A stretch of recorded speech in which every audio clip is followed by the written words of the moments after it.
Center in EHT is where everyone's lawn and garden should begin. Family owned and operated since 1964. Stop in and see what we have to offer. Visit bobsgardencenter.com or follow us on Facebook. Hi everybody, happy Monday. Meteorologist Brittany Trumpy here. It is downright frigid out there. Temperatures have just barely gotten into the 20s. It doesn't feel like that though. Thankfully, we have a lot of sunshine out there. Overnight tonight, we are back down into the single digits.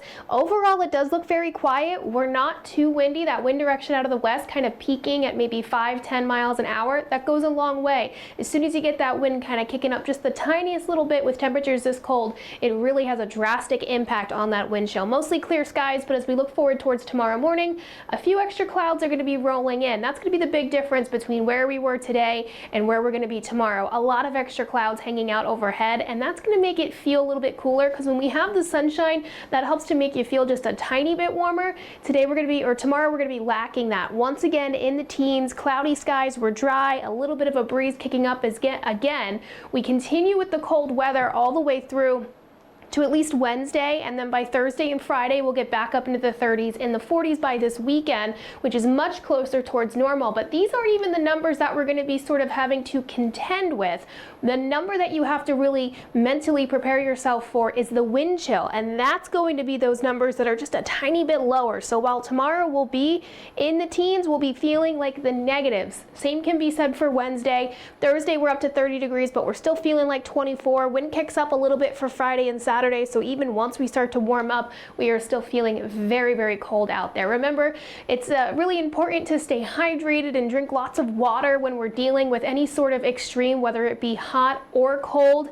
Drip your faucets. A lot of people are having plumbing issues because of just how cold it is right now and how cold it's going to be. So drip those faucets, open up those cabinets if you don't have little ones running around so that some of the heat can get in there. Check in on the elderly or those who kind of seem to be the most impacted when that weather also hits those extremes. Again, hot and cold weather, believe it or not, we can do the same things to kind of be prepared for that and keep those pets inside, those furry friends of yours. And they can't stand the cold either. At least maybe they can tolerate it a little bit more than we can, but they need to stay inside as much as possible. We're on for another stretch of dry weather for the rest of this week and even into the weekend. We do have a couple of systems kind of rolling past our region. That's what's going to give us the clouds for tomorrow. You can see a lot of moisture sitting just off the coast, but a lot of that will be steering clear of our region.